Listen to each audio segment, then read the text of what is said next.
Hey y'all, welcome back to my channel. Thanks so much for stopping by.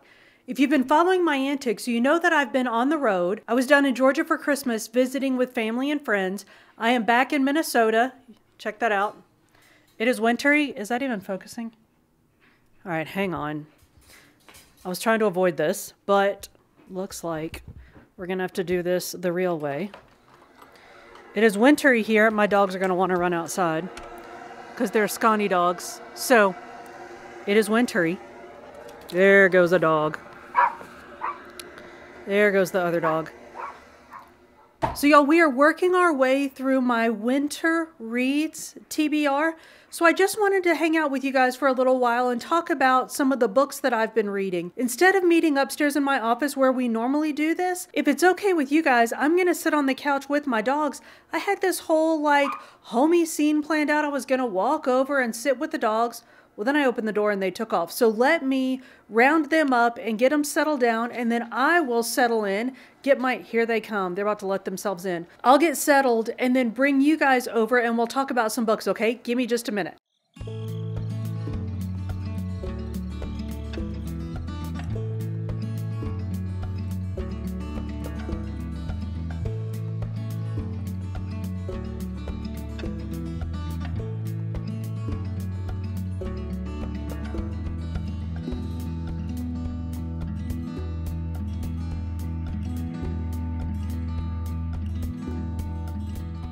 We're treated, we're settled, and we're ready to talk books, y'all. I have my co-hosts. There's Bo and Daisy.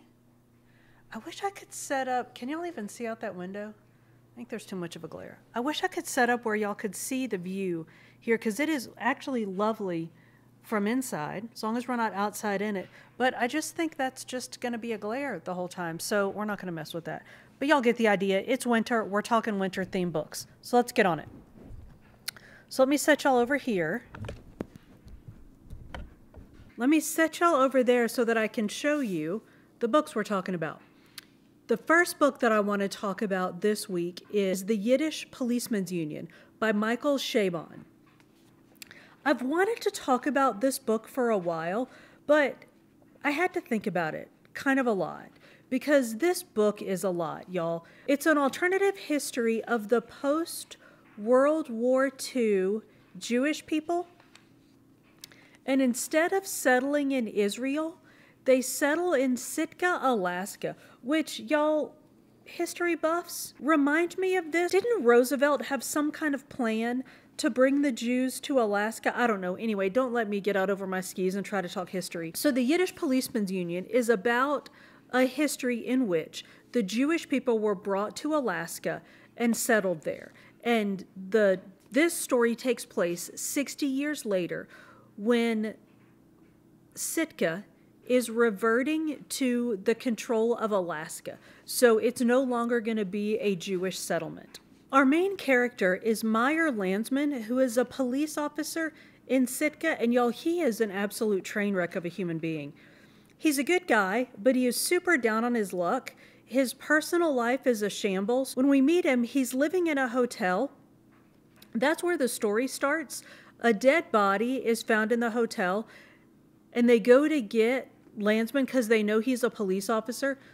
So he ends up taking on the case of the death of this person, which of course turns out to be a murder. So we go with Landsman through the investigation of this murder, and we get to know the people in the Jewish community in Sitka through Landsman's investigation of this murder. And it's really an interesting way to sort of progress through the story. Because of the reversion, or because of Sitka reverting back from being a Jewish settlement to going back to Alaskan control, there's this undercurrent of political pressure. And one of the things that's going on is that Landsman's supervisor in the police department has told him and his partner that they need to clear up all of their unsolved cases, either solve them or do something with them. Because when they hand over control, they don't want to hand over a bunch of unsolved cases. And Landsman doesn't want to just let this case go. He feels like he has to solve this. He feels like he has to figure out what's going on, which is a lot of pressure. Well, adding to that pressure is the fact that the boss, this supervisor that tells Landsman and his partner that they need to solve all of these cases, is Landsman's ex-wife, the absolute love of his life, who sees him in this absolute dumpster fire state that he's in. And she loves him too, but she wants more for him. She wants him to be better. So as we investigate this case with Landsman, like I said, he takes us deep into Sitka society, and we meet lots of characters. It's like peeling back the layers of an onion. We'll meet one person, and then from that person, they send us to talk to 2 other people, and then we have to go talk to 3 other people, and so on and so on. So we end up delving into this very deep, very well-developed society with these fantastically interesting and very rich characters. And of course, as we read and as we go through this with Landsman, we learn more and more about him too, like you do with a friend, right? As you hang out with somebody and you learn about them and you learn about their stories and you talk to them and you listen to them, you learn more and more about them as you go along. And that's what it's like with this book. We learn more and more about Meyer Landsman as we go with him through this adventure of sort of wrapping up things in Sitka before it reverts back to Alaskan control. I thought this was a really interesting book, but y'all, I'll be honest, there are a lot of negative reviews out there about the Yiddish Policemens Union, and I think I know why. People think that it's overwritten, and I don't necessarily disagree. It can be a bit overwritten at times, and honestly just downright exhausting, but it's called the Yiddish Policemens Union.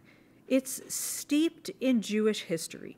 And if you know anything about Jewish history, if you've learned any Jewish history, if you've learned Jewish history from Jewish people, y'all, it can be that way. It can be exhausting because the detail is so important that you just get all of the detail. This is going to sound so cheesy, and if you disagree with me, you're going to be like, you're an idiot for even saying that, and okay, but it's like a rich stew. You need all of those flavors and all of that stuff in the stew. Well, this is the same way. You need all of the details, and you need all of that stuff to get the full picture, to make it make sense. So if you're not down for that, you're not going to like it, and you're going to find it exhausting and annoying, and I think you'll feel about this much the same way I felt about Peace Like a River. Like, seriously, just get me out of here. Landsman as a character is the type of friend, and everybody has one, that you want to say, seriously, dude, can anything with you just be, let's go have a corned beef sandwich? Does it always have to be DEFCON 1 with you? And that's Meyer Landsman. Everything with him is DEFCON 1. So I get how people can find the book overwritten, and I think that I might be biased because of my appreciation of Jewish history. I wonder if you don't come into this with an appreciation and at least some level of understanding of Jewish history, I wonder if this would be torturous and tedious and an automatically DNF, do not finish. I think that might have been something that helped me enjoy the book, and it might have helped me through some kind of tedious parts, because there are some tedious parts. So I did enjoy the Yiddish Policemens Union. It's a murder mystery. It is suspenseful. I didn't love the ending. We didn't talk about the ending. I didn't love the ending. I thought it was contrived and a little hokey. But by the time we got to the end, I enjoyed the characters so much, and I had already enjoyed the story to the point that the hokey ending didn't ruin it for me. But I did find that the ending was a bit weak. So if you decide to read the Yiddish Policemens Union, please let me know what you think. I would love to get some other people's perspectives on it. Let's talk about Nora Roberts' Northern Lights. This is my first Nora Roberts read, and I thoroughly enjoyed it. I was a little intimidated going in by the length of the book. This thing is over 550 pages, but it never felt long. It never felt like it dragged to me. This is another one of our books set in a small, remote town in Alaska. This one is set in Lunacy, Alaska. I know. And it's another one of those stranger comes to a small town, some people like him, some people don't stories. In this one, our newcomer is Sheriff Nate Burke, who comes to Lunacy trying to escape his past in Baltimore. He was involved in a shooting, which I think we find out soon enough that that's not a spoiler. If that's a spoiler, sorry. So he's trying to get away from that. So he takes the job as sheriff in small town Alaska, and it is a great story. We get a lot of the tropes that we expect in these small town settings, and especially in these like Alaskan small towns. We got lots of drinking. We have the drunk brothers that feud with each other.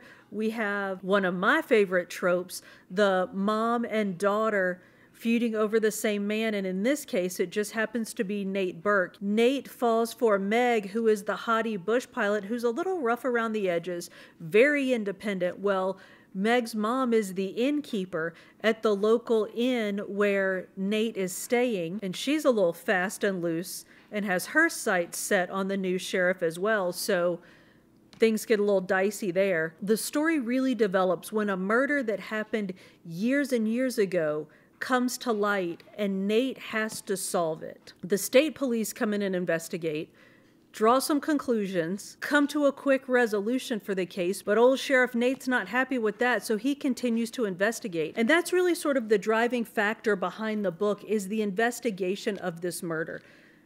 And because the murder happened so long ago, we're transported back and forth between sort of the past and the present, and it's such a small town. Everybody that's there now was there then, back when the events around the murder transpired. So it's really interesting. And we get to know a lot about the characters in the town. Y'all, sorry, did y'all hear that? I'm doing laundry because, like I said, did I tell y'all I just got back? I think I told you I just got back in town. Anyway, so I'm doing laundry. So that's what you're hearing in the background. Sorry about that. But anyway, so we follow the investigation of this murder and some other stuff. I don't want to give any spoilers. I thought it was a very interesting book. It moves very quickly. I didn't feel like it lagged. Even though it's long, I didn't feel like there were any really laggy points. There are some steamy scenes. Do y'all know the door open, door closed, like romance? Like, is it what you would see if folks were getting busy and the door was open versus what you would see if the door was closed? I don't know that I would call this necessarily door opened, but here's what I would say. These are not romance scenes that I would want to read in a book group that I was in with my mama. I'm just going to say that. So there are some, but I think that's Nora Roberts. Like I said, this is the first Nora Roberts book that I've read. So Nora Roberts readers out there, let me know, is this like typical Nora Roberts? And there are some cheesy lines in her love scenes to the point where I was like, wait, what? Which to me kind of alleviated the uncomfortableness of them getting busy. I might be a prude. I'm going to go ahead and float that out there. I used to didn't be, now I might be, and I'm okay with that. So as I review these books, bear that in mind. The prude thinks she don't want to read these scenes with her mama in the room, and that's okay. So anyway, I thoroughly enjoyed Northern Lights. I did not predict the ending. Didn't see it coming. I think that's part of why I enjoyed it so much, why I felt like it kept moving along so regularly, because I did not predict what was happening or what was going to happen. So Nora Roberts, Northern Lights is an interesting murder mystery with some romance thrown in there, and it is a very wintry read. Remember, I judged it based on its cover? I was right. It is a very wintry read. My last wintry read for this week is going to be Love Lettering by Kate Claiborne. I enjoyed this book a lot, but it might be an acquired taste, and I'll explain why I say that. Love Lettering is about Meg, who is a hand letterer. Is that even a thing? Is that a word? She is a calligrapher, but she does stuff by hand. Like, people will pay to have a planner made for them and like drawn out by hand. Can you even? Well, that's what Meg does. This story is told first person from Meg's perspective. Well, Meg's a little bit naughty, and some of her projects she's embedded secret messages in. And as the book opens, Meg's getting busted for having embedded the word, I think it's disaster or miserable or something. I can't remember. It seems like I would have put it in my notes, but I didn't. In the wedding announcement of a couple who had commissioned her to do all of their wedding stationery. Well, a year later, the husband comes back and says, why did you do this? How did you know our relationship was going to fail? And y'all, this is chapter 1. So I'm not really giving any spoilers because this is like the premise of the entire book. So Reed, the husband, comes back and says, there is this coded message, and he points it out to her, and she's like, oh, snap. And she tells us, the reader, that nobody's ever busted her on her coded messages before, letting us know that she's done this before. So she ends up becoming friends with Reed, and it's their friendship that propels this story forward. Well, she's an artist, she's a letterer, and Reed is a mathematician. And what I find so interesting and so charming and clever about this book is that her character is presented in this sort of artistic, like seeing things in letters. She describes things in letters and in fonts. And he's a mathematician, so he's described in a mathematical, very sort of straight up and down, fact-driven, kind of stodgy, but not in a bad way. Stodgy. So it's first person perspective from Meg. So we get a whole lot of her like seeing things in font and seeing things as curves and wanting to sort of reproduce curves that she sees and stuff like that. And lots of talk of fonts and letters and pens and writing and drawing and those kind of things, which I absolutely love.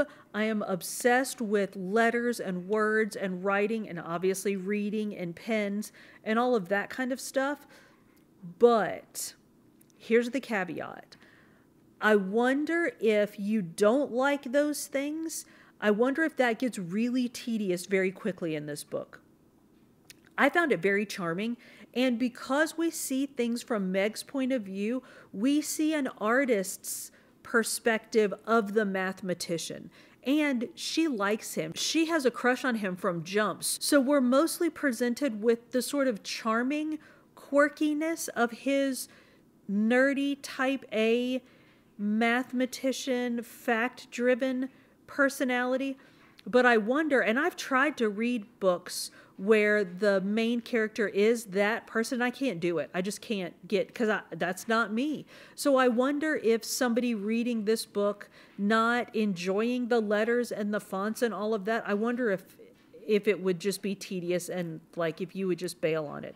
I would love to know that. If anybody has read this and they're not word geeks or letter geeks or pen geeks and you actually enjoyed the book, I would love to know that. I would love to know if my word nerdiness is making me biased towards liking this book. But with all of that having been said, good Lord, if you're still listening, thank you so, so much. Aside from that, the characters in this book are very interesting. I feel like they're well developed. There are relationships in this book that develop, not just Meg and Reed, but y'all, we have 2 Megs, and it threw me off when I went back to talk about Meg the bush pilot in Northern Lights. I had to go back and find her in the book because I was like, am I just calling everybody Meg now because I'm obsessed with Meg the letterer? Because I want to be Meg the letterer? Anyway, so Meg and Reed's relationship develops, but there are other relationships and other characters in this book, and y'all know how I love me a good flawed character. There are other characters in this book who are flawed, but not flawed like, y'all remember Holly Chase? Oh my Lord, was that girl flawed? They're not flawed like her, but everybody is flawed, right? Like we all have our flaws. In love lettering, Kate Claiborne, the author, isn't afraid to show us these characters' flaws because she knows we'll like them anyway. And I love that. So we have realistic, multi-leveled characters, an interesting storyline, and really just a fun story all the way around. Y'all, I thought I was gonna like love lettering. I loved it. Now, it wasn't really wintry. I thought the New Yorkness of it would pull off the winter theme. It really doesn't. So I stretched bringing this in as a winter theme book, but I really enjoyed it, so I think it's worth it. So y'all, I really enjoyed Love Lettering. It's a slow burn rom-com, and it's just fantastic. All right, y'all, that's all I have for this week. I need to go get my clothes out of the laundry. I need to get unpacked. Can you see the pile of suitcases I have sitting over here? I got to get unpacked. I got to get things in order. I got to get dinner going. Let me know what you're doing. What are you reading? What do you want to read in the new year? What are your plans? Do you have any suggested readings for me? I'm still working on my winter-themed reading list, so if you have anything for me to put on that list, drop it in the comments. Y'all, thank you so much for coming to my channel. If you haven't already done so, subscribe and hit that notification bell. I upload new food and fitness videos every Monday with some book videos sprinkled in between. See ya on the next one.